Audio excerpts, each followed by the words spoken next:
કોઈ પણ પ્રકારની દુકાન યા ઓફિસ ખોલો અને જામ્યા પછી ભાડું આપો, એટલે કે 3 મહિના પછી ભાડું, ત્યાં સુધી બિલકુલ ફ્રી. આજની તારીખમાં કોઈ પણ ધંધો કરવા માટે માર્કેટિંગ ખૂબ જ જરૂરી છે. તો મિત્રો, અહીંયા જે પણ દુકાન યા ઓફિસ ખોલે છે તેમને અમે 1 વર્ષ સુધી માર્કેટિંગ સપોર્ટ આપીશું, બિલકુલ ફ્રી. કોમ્પ્લેક્સની વાત કરું તો 30,000 square foot open space parking, 4 automatic lift, fire safety, security, આ બધી જ ફેસિલિટી સાથેનું કોમ્પ્લેક્સ છે.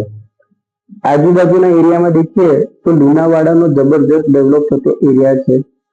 500 થી 700 મીટરમાં 20 થી 25 સોસાયટી છે, school, college, CNG pump, petrol pump, આ બધું જ અહીંયા ડેવલપ થઈ રહેલું છે. જેમને પણ કંઈક કરવાની ઈચ્છા છે તો આજે જ સંપર્ક કરે. Thank you.